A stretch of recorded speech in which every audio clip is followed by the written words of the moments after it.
So good morning, everyone. My name is Dr. Toyin Sam Emehelu, and I'm going to be your moderator for today's program. And it's indeed a pleasure having everyone joining at this time. So whilst we wait for 9:10 a.m., I want every one of us to please start by typing your name and where you're joining us from in any part of the world. Let's know your location and let's know what your expectations are. This is a 2-day summit. We are having the first one today, and we really want to know what you are looking forward to learning. Okay, let's know where you're joining us from. We would like to welcome you specially. And like I said, I'm Dr. Toyin Sam Emehelu. I'm streaming from Lagos, Nigeria, and I will be your moderator this beautiful morning. So let's have us introduce ourselves in the chat room and let's get started on our conversations. Once it's 9:10, we'll be introducing the convener of the program, and that will be that for now. So please, I would appreciate if we can all begin to at least say something in the chat room. I think I have 7 people on the call. Elizabeth Omotosho, use the chat room. Let's know where you're joining us from. Emeka, we have Engineer Ibrahim, we have Innocent Agofure. Oh, wow. So Engineer Ibrahim, oh, wow, he's the CEO of Rela Academy, Abeokuta, and he says he's looking forward to an exciting session today. You're welcome, Engineer Ibrahim. Let's have other people introduce themselves using the chat. Let's have others introduce themselves using the chat. It will be a pleasure for us to meet you as we commence this program this morning. All right. Emeka would like to meet you.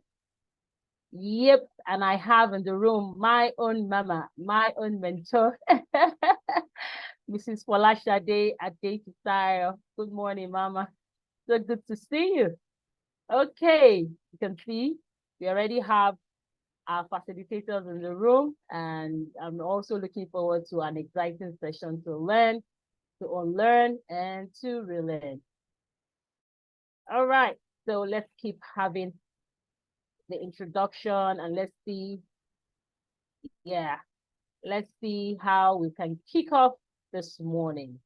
So once again, iLearn simply means International Learning and Assessment Rethinking Summit 2.0. So for us, we are all about how best can we rethink assessment, be it formative, summative, diagnostic, and every other form of assessment that you can ever think of. And I remember we had the first summit last year and it was exciting. It was mind-blowing. And here we are again this year. And the theme for this year is from grading to upgrading. So during the summit, we want to explore alternative assessment strategies to improve learning outcomes. And sincerely, if there's anything I am so excited about is how can we, right, look for other enriching ways to ensure that our children get to be the best that they are wired to be per time. So I also have Miss Omotosho Oluwakemi from Lagos, Nigeria, and she says that she's looking forward to unraveling new knowledge. In other words, for her, she knows that knowledge sometimes can be wrapped. And so she wants to unwrap the gift of knowledge.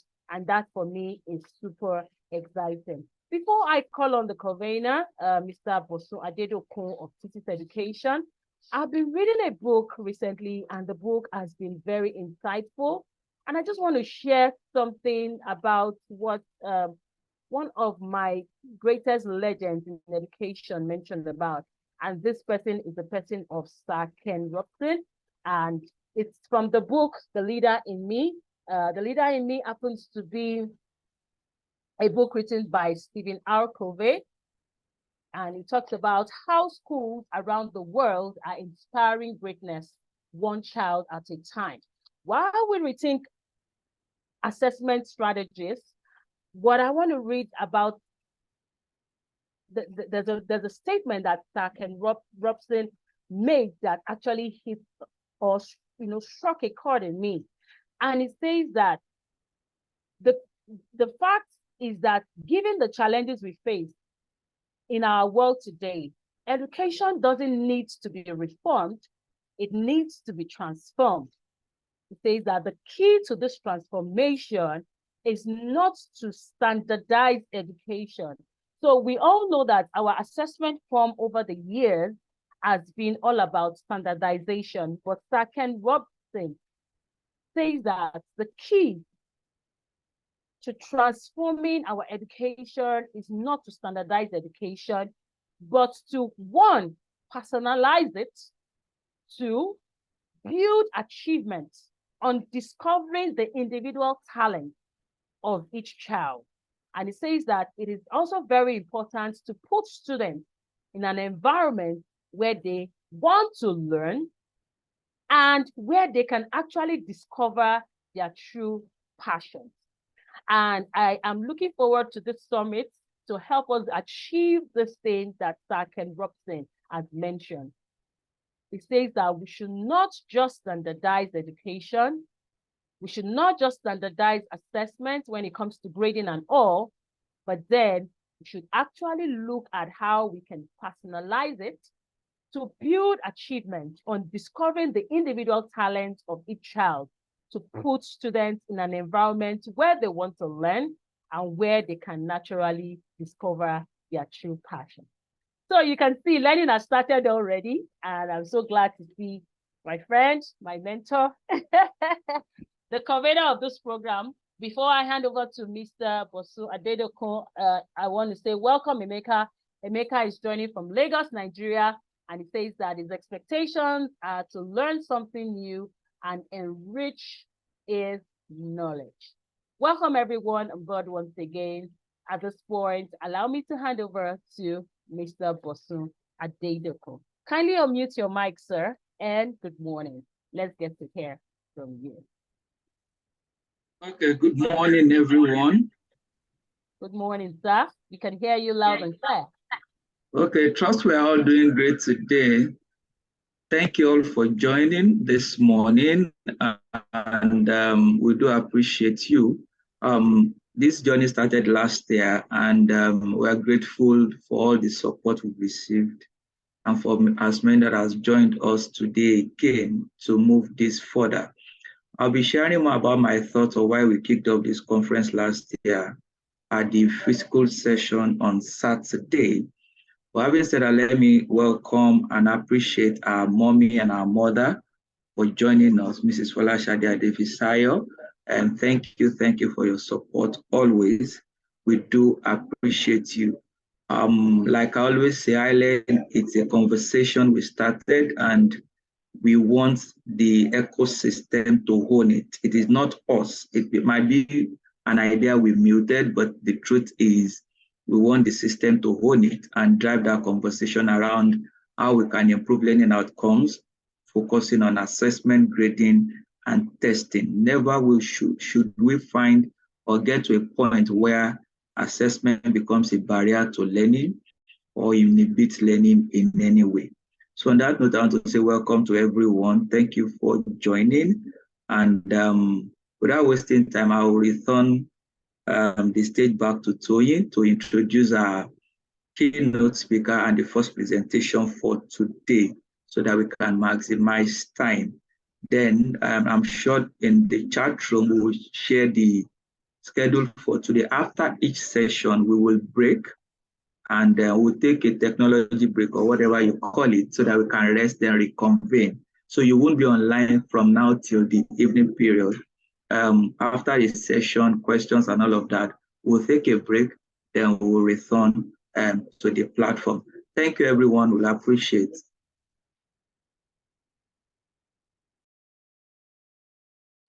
Wow, that was a good one. Than't you so much to our able convener, Boss Adedoko. And it's great to have you just touch on that to get us started.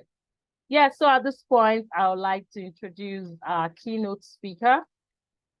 And we are going to be having the keynote address immediately, from grading to upgrading, exploring alternative assessment strategies to improving learning outcomes by my own mother, my own mentor, my own adorable inspiration in the world of education, Mrs. Folasade Adefisayo, Honorable Commissioner for Education, Lagos State, 2019 to 2023. Over to you, Mama. I hope you're still on the call.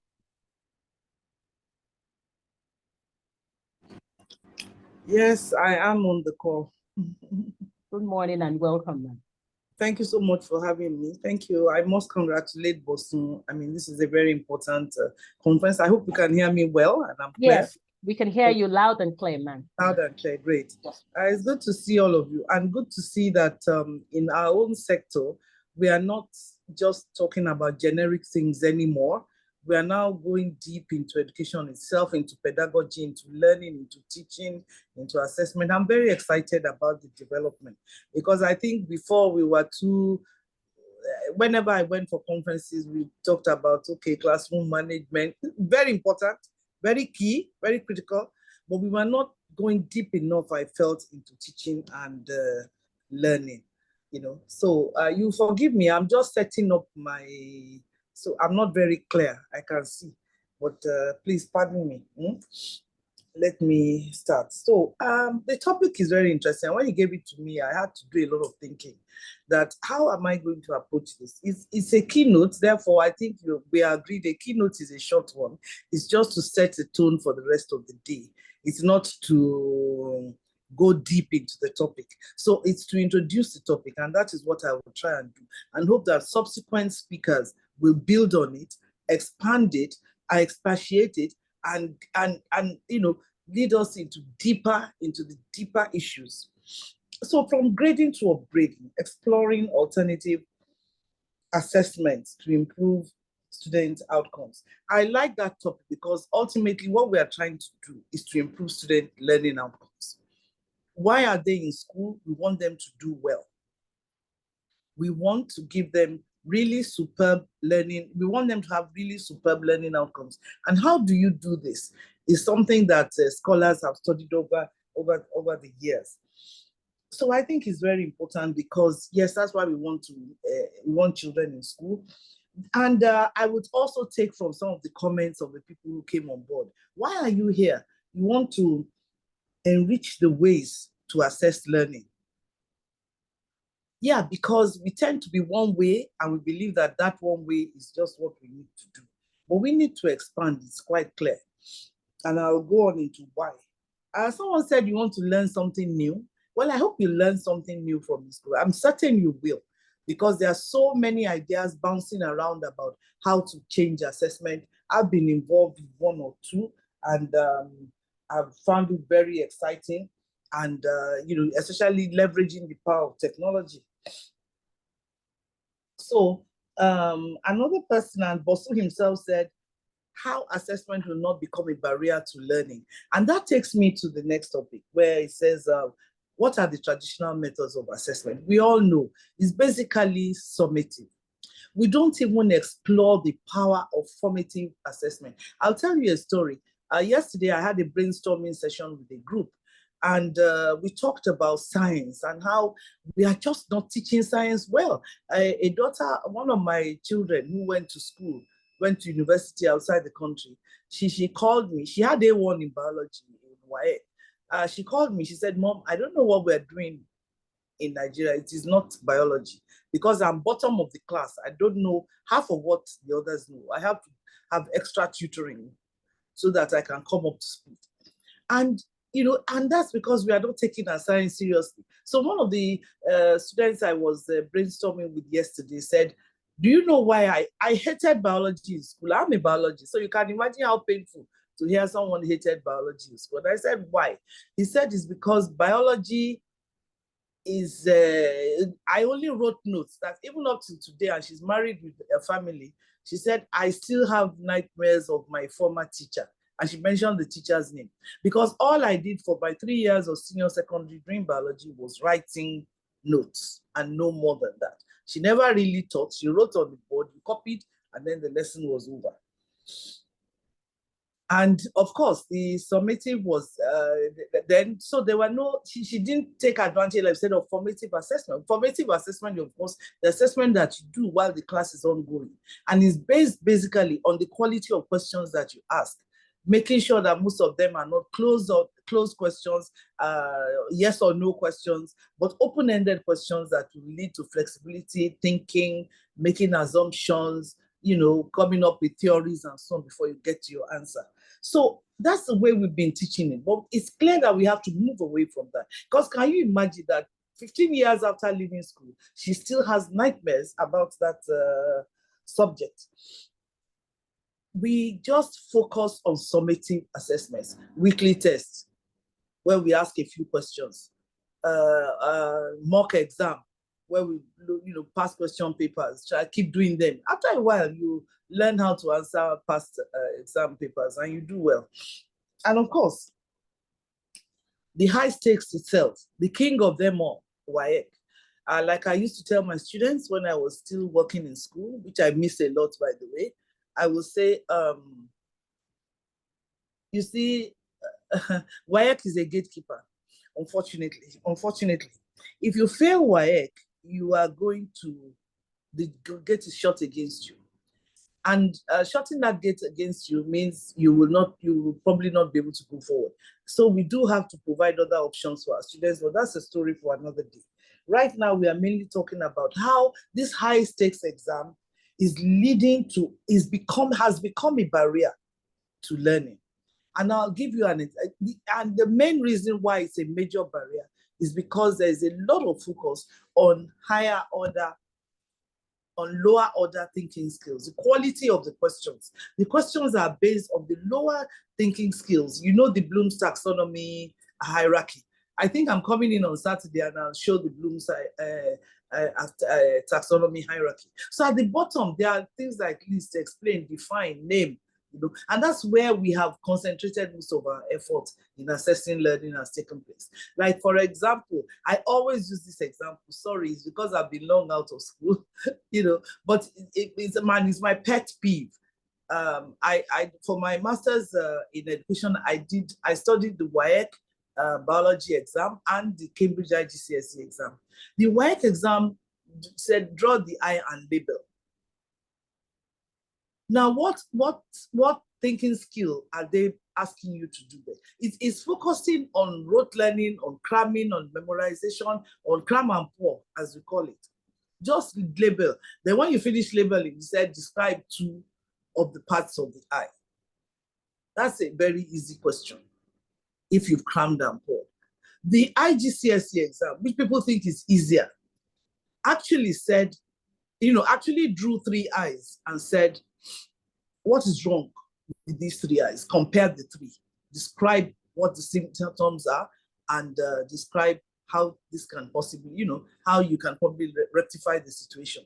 You cannot make a diagnosis of what is wrong with the eye if you do not know the parts of the eye.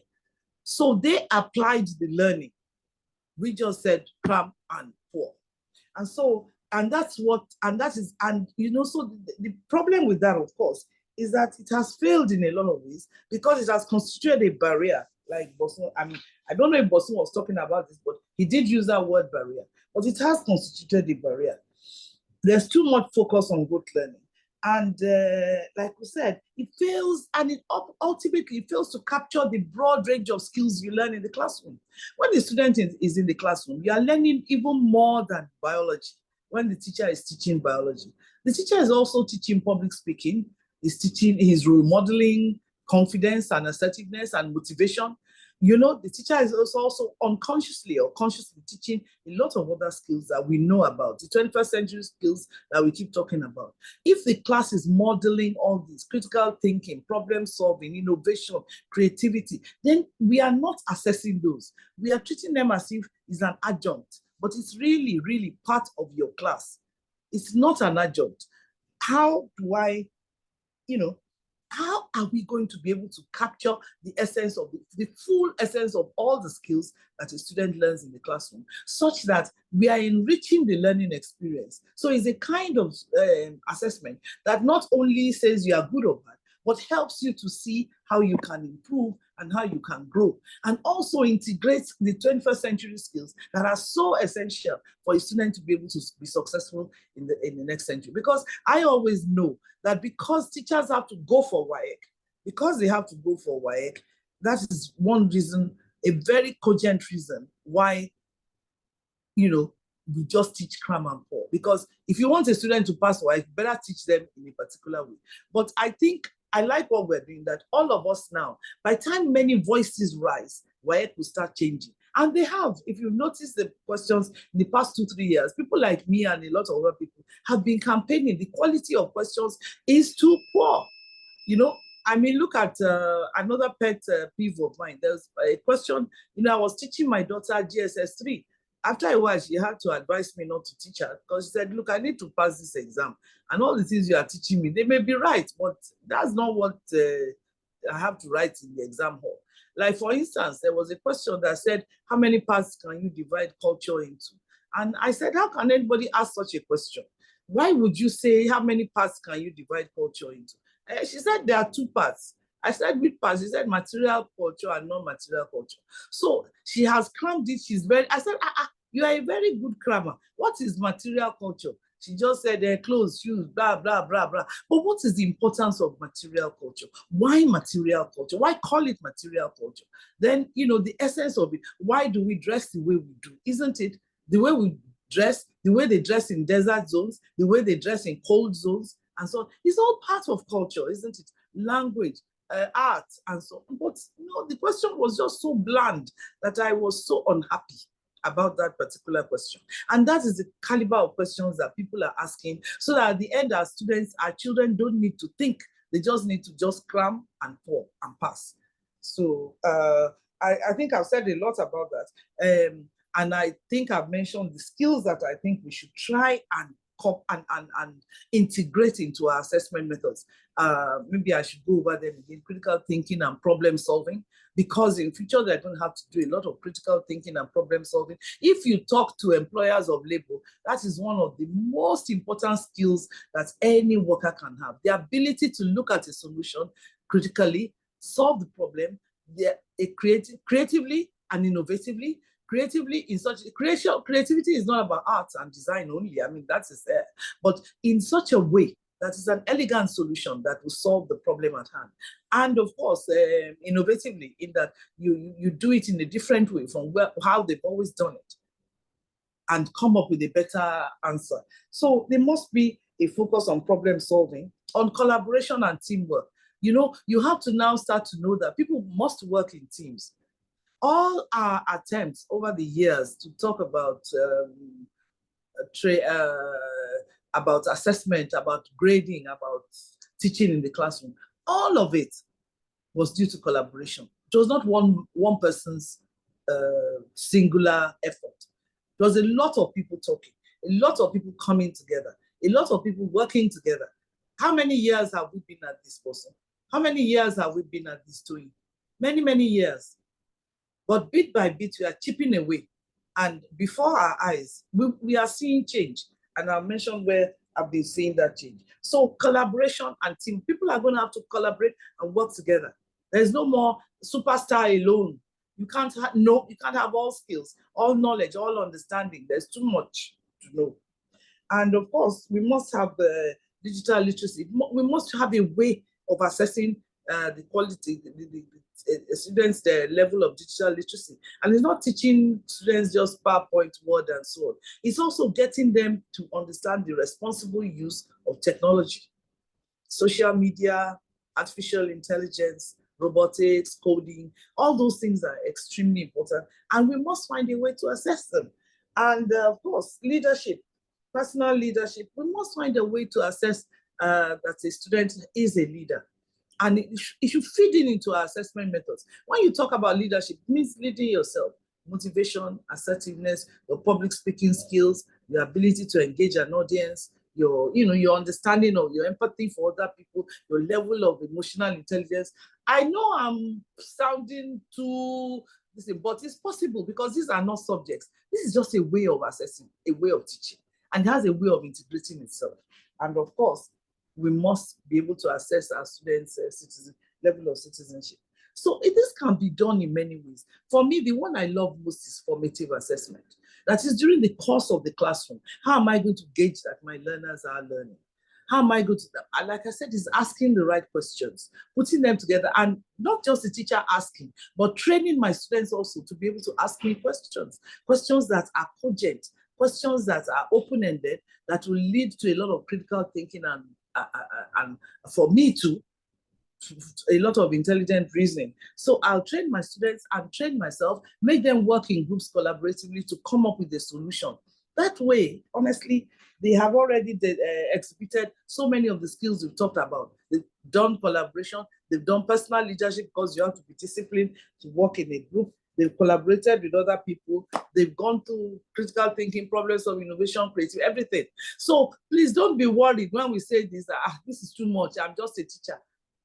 By the way you ask your questions and so on, you see that you are able to assess a broad range of skills of your students. And I said, let's start from formative assessment, which is key. The way you assess that learning has taken place in the classroom is a key one. It's a great one. It's an important one. The second one, I'm sorry, I'm trying to adjust my screen. The second one, the second factor that I would look for is that, and I would now say, what are the assessment methods? And like I said, this is just a keynote. And a keynote cannot go deep, but a keynote can set the tone. And that's what I want to do. That the people who subsequently come after me will all talk about assessment in various ways that we can, why we have failed and what we need to do to turn around assessment. Because when you are looking at things and saying a whole population, only so percentage passed WAEC, any intelligent person should be able to pass WAEC. And children have normal intelligence. If they follow the normal bell curve. So since they follow the bell curve, why are so many of them not doing well? It's because the way we teach and the way we assess are a barrier themselves to them doing well. And so I'm glad that we're having this conference. And I would look at assessment methods, other assessment methods. And I hope that these, like I say, come up subsequently. For example, project-based learning. By the time students have a real-life situation that they're problem solving, you have already built a lot of skills, like I mentioned.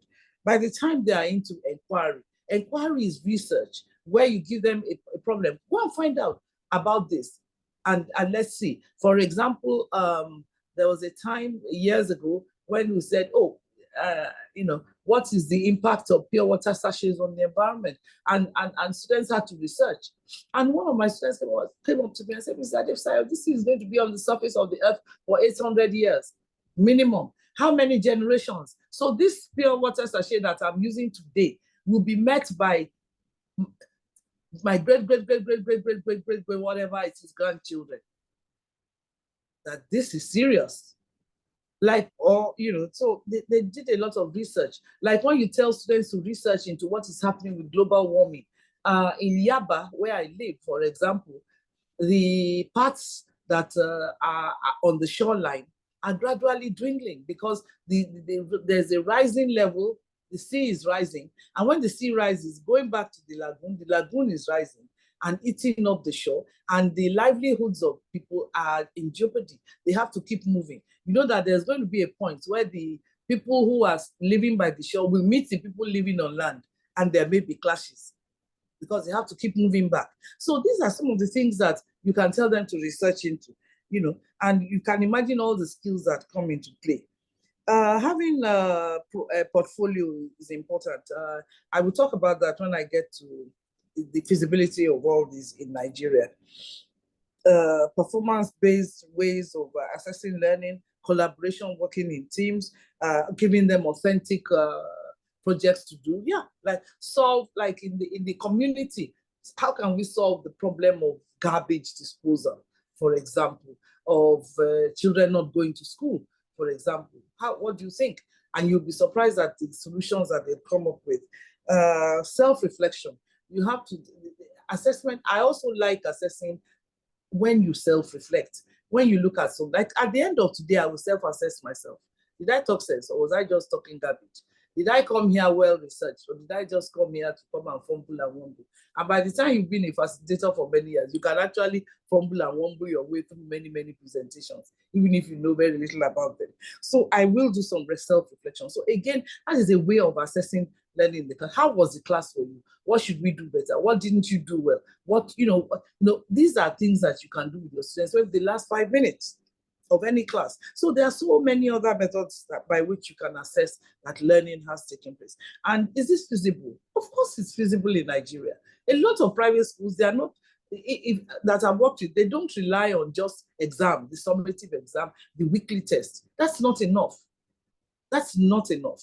They also go way beyond that to assess the students' total well-being, even their social and emotional well-being. Because, we are also facing a lot of problems with students who are having mental health issues nowadays. So you can actually, it is possible and feasible in Nigeria. And I hope somebody will take us to a real life situation where this has actually happened. I saw it in Kenya, the portfolio method that I said. The portfolio where a child, all the work they do, most of the work that they do, they put it in a folder. So a child going from primary 1 to primary 2 comes with his folder. The primary 2 teacher doesn't know him. So when she gets there, she opens the folder and sees what he has done in primary 1, his drawings, his writings, his little say, my mommy is a nice woman, blah, blah, blah, blah, blah, all those things that little children write, maybe poems that he's written, things that he has drawn, colors and shapes and so on. So the teacher sees it and she knows the depth of that child's knowledge. So she knows that in building on it, this is what she will have to do. That is a method of assessing a child. And they do it in Kenya so that they carry that portfolio from class to class till they get to primary 6. So by the time the primary 6 teacher is looking at it, the primary 6 teacher has the full life of that child in school and understands how that child has grown, where the child has had difficulties, and how she's going to take the child to be. Because ultimately, what is assessment for? It's not just to show that you passed. It's also to help you see areas where you're struggling, and so that the teacher can design strategies and devise methods by which you can overcome these areas in which the child is struggling. So I love that. They are practicing it, and it's so interesting to see. Because their parents are also involved in the Kenyan one. And this means that parents at home to also write their observations about their children. So there's a whole atmosphere in which everybody is growing and learning. Parents, the school, the children, and they're all assessing whether learning is going on. It's a good system, and I really like it. And so, like I said, a lot of private schools in Nigeria are following it as well. They are using a plethora. What you do with assessment is a plethora, not just one method. A number so that you can build up the totality of that child's learning. And let's go to that king of them all, technology as an enabler. Technology, like we've been saying all over the years, is just a tool for use in the classroom to support your learning and assessment. The power of technology when you have software now, where your students, there was one that was introduced when I was still in Lagos State, where the children, they would answer questions. It was the early days of AI, and it started to understand where they were struggling with. And so it would give them more questions in that area they were struggling with. And so this is where technology has become an enabler, where the power of artificial intelligence has been able to detect the problem areas, the areas where the child is good, where the child needs a lot more work, and what a teacher can do using the power of technology. And so I want us all to open our minds to technology as well. I am not a tech guru by any stretch of imagination, but I'm tech savvy enough to see how it can improve my productivity. So I also want us to delve into technology as an enabler for helping us assess learning. In the British Council, they have an app whereby it measures all this collaboration, critical thinking, problem solving, and it's online, and it's open source, and it's free, so that a teacher can use that to look at the students in the class and say, oh, look, this child is not doing well this way. Because you don't want children to just be able to pass exams. And this is where I'm rounding up. Here we are very particular, pass exam, pass exam. At the end of the day, can you see that when they get into the workplace, they cannot work?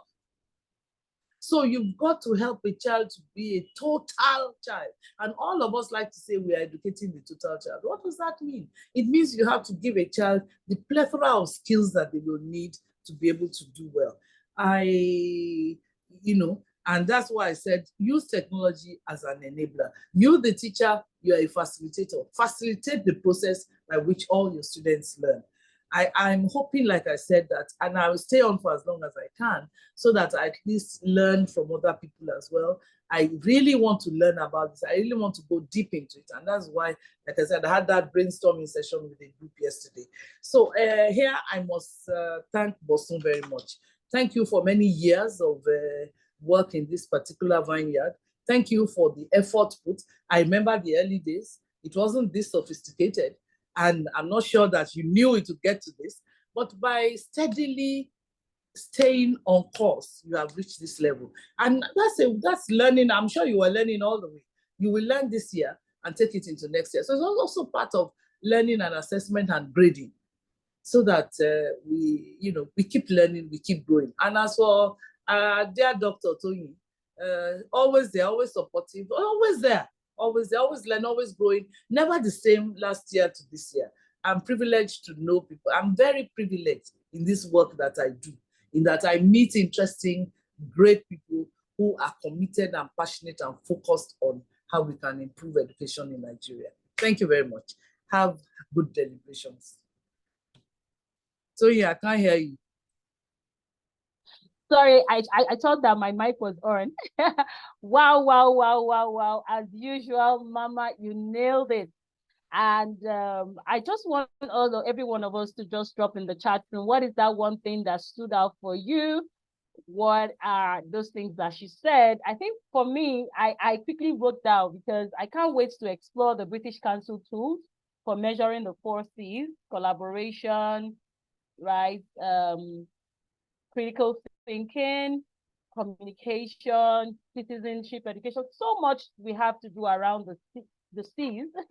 So for me, I am going to check and research on that as soon as possible. Also, she made mention of we having students that are not just passing exams, but they are useful in the workplace, not just in the workplace, for themselves, for their families, for the nation at large. Thank you so much, ma'am. Thank you. So for every one of us, can we just say something in the chat room that helps us to have a little recap of what is that one thing we got from the keynote address by the Honorable Commissioner for Lagos State this morning?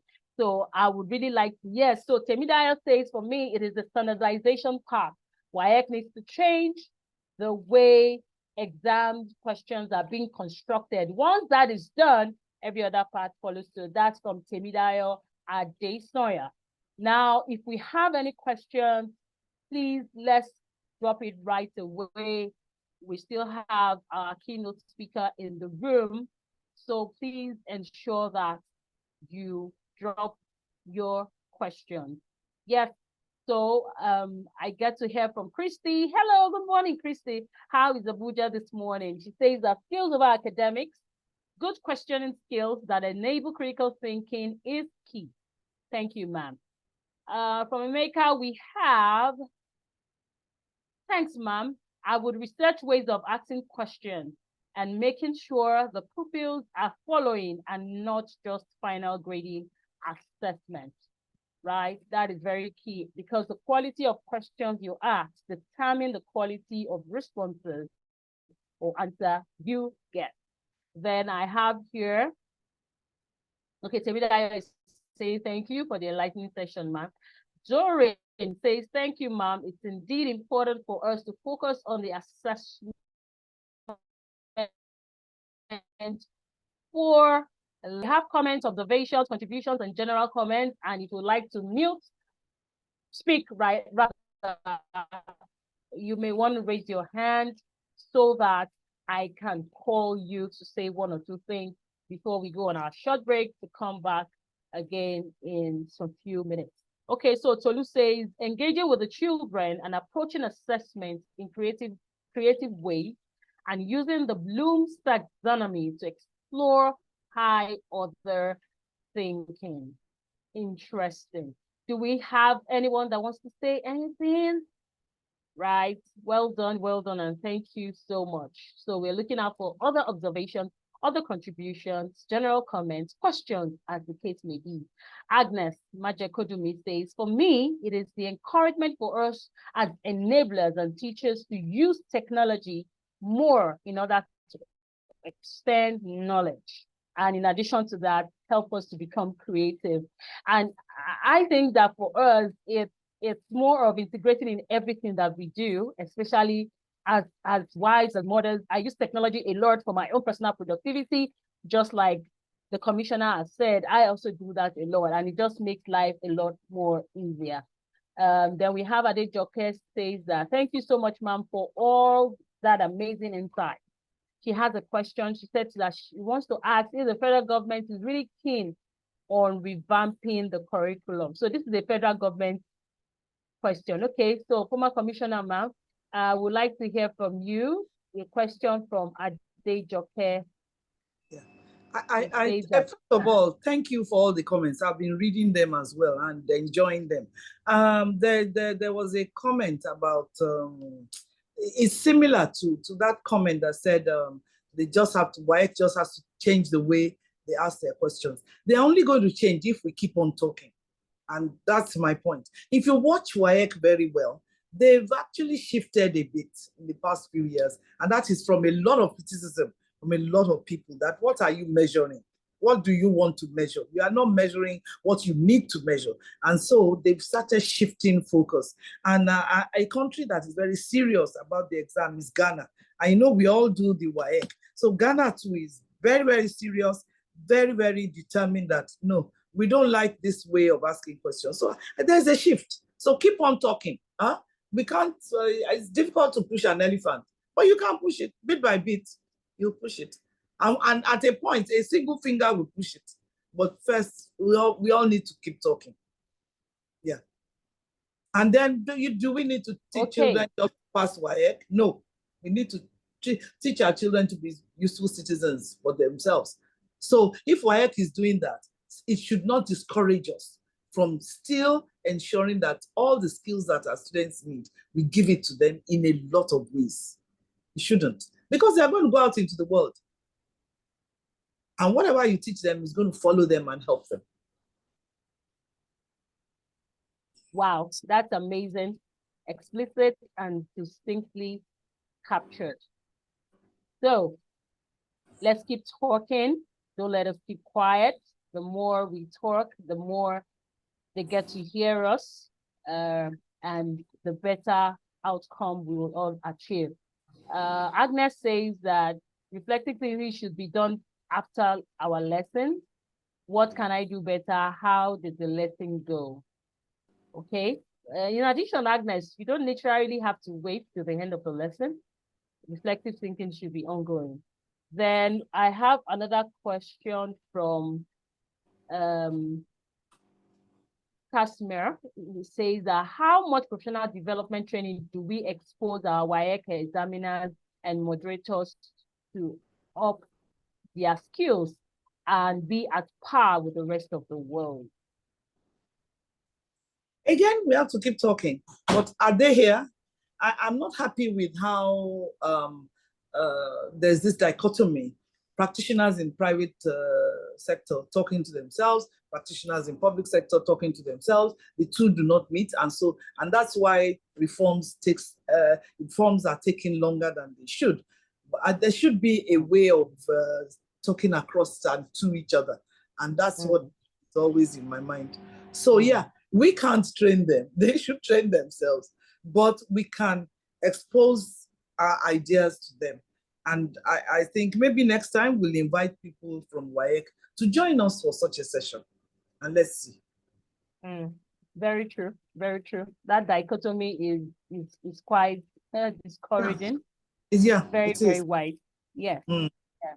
And sincerely, we just have to find a way across board, because it's not just about, there's no dichotomy when we talk about the Nigerian child, right? Whether it's, yes, children are children. So we just have to find a way to do this. And that's one of my own reasons for spending the last 10 years of my life to learn about policy, to learn a bit about politics and governance, such that we can push this agenda in a larger scale. Yeah. All right. So let's all keep thinking about what can I do in my own corner, because we really are the government. So let's get other questions coming in, comments, observations, whatever it is that I would like to share in this session this morning. We still have a bit of time, and if there's no other person saying anything, Mr. Bossman, let's get to hear from you so that we can make the best use of this time.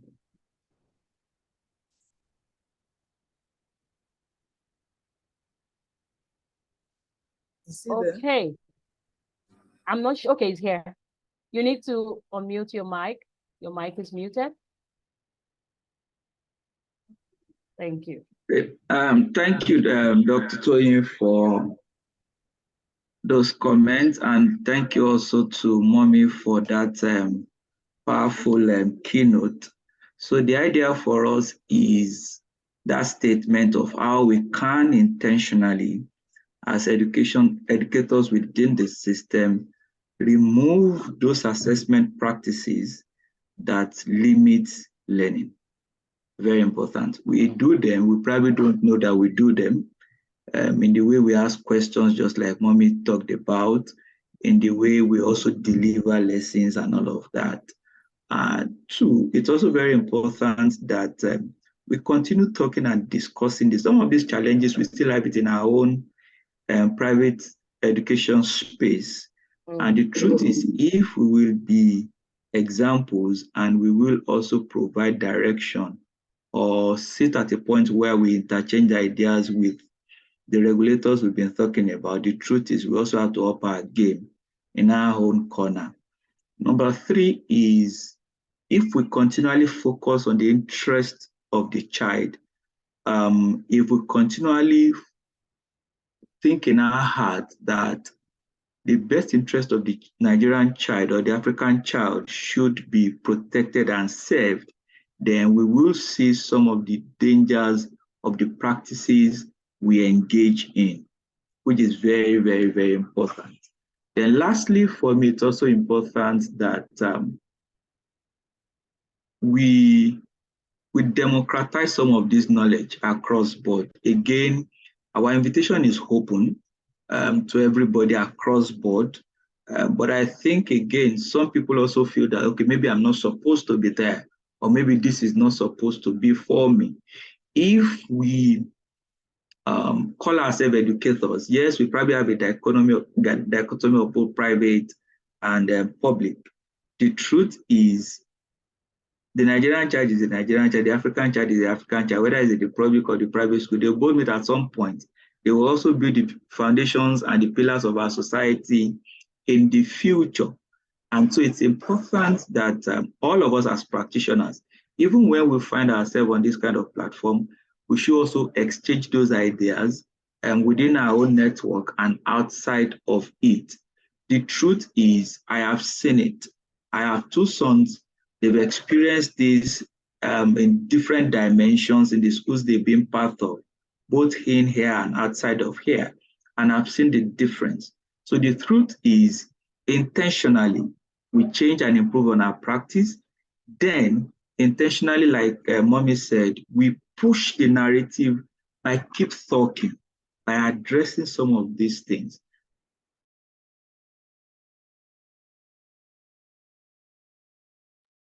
Okay, so like you said, we keep talking, we keep pushing this agenda to ensure that give way. So what we are doing over the course of 2 days is to break this down in different parts. There are 6 sessions. We have a fireside chat with someone that is in education, but somebody outside of the frame of what we are used to, the primary and secondary setup. And at the end of the day, we can also cross-pollinate ideas from his own subsector into what we do. Then tomorrow we have a panel discussion, no, on Saturday rather, that focuses on how we can match theory with practice. Everything we will be discussing over the 2 days, we'll have 5 experts who will also give us an opportunity or do some form of hand-holding, sharing with us practical ways we can tweak and this system and make sure that some of these ideas we can also put them to use in our practice as a school. So let's keep learning. It's just the beginning. We'll go on a break, and Dr. Toyi will announce that, then we'll reconvene and go on with the conversation. And it's a robust platform. We want it to be a platform for ideas around this topic and the theme, then something that all of us will contribute to. And beyond that, make a commitment to change our practices as we go on. Like we did last year, what we usually do is to scout around the world and look within our own experience as an organization, with the organizations we work with, the schools we work with at all levels, and ask ourselves what is changing, what needs to change, and how do we also refocus the attention of educators to improve their practice and change the way they do things. So thank you everyone for joining. I know it's a school day, and so we don't want to take every of your time. So that's why we have those break sessions, and you are school leaders. There are several others who couldn't join this session. For as many that have registered, you will have access to the video so that you can watch after now. But we'll reconvene later. Dr. Toyin, over to you. Thank you so much, Mommy. We expect we will also have Mommy on Saturday in a physical session on a fantastic topic that all of us will want to listen to. So if you can make it to the venue physically on Saturday, please do so. If you can't, please, we will still have the online version for everyone to attend. Thank you, thank you, thank you. All right. Amazing. Well done. Well done. Before we close out for this morning session, there's a comment in the chat box. Like, I'm sorry, don't let me murder the name. It says the conversation should be taken to the government, our agencies, and those in WAEC and JAM sectors if they are encouraged and given the mandate with the international supervision. Okay. They will comply. One of the challenges is that we have people who wouldn't want to engage younger and brighter minds to ensure they themselves remain in the limelight. Again, our industries do not make use of research and are skeptical towards collaboration. Aptly said. Thank you so much, sir, for that comment. So we are going to be going on a reset, and we will be back by 10:50 so that we can settle in and kick off immediately by 11 a.m. We have the topic, leveraging assessment for students' well-being and effective intervention, and this will be taken by Dr. Chinedu Oluwadamilola of the Corona Schools Trust Council. So we will be back at 10:50 a.m. so that we can kick off the session. So thank you very much, everyone. You can take the time to go back to focus on the students in your various learning communities, and we will be converging again by 10:50. Thanks so much for having me and for being your moderator this morning. Once again, I'm Dr. Toyin Sam Emehe. Thank you. Yes, we'll be using the same link for all the sessions. So it's a recurring link. Just make sure you have it handy, such that you can easily click on it, and then we'll be back here. Thank you so much, everyone, for attending this morning session. We'll come back by 10:50 in some few minutes. Yes, exactly 50 minutes. We should be back in here. Thank you once again, and bye for now.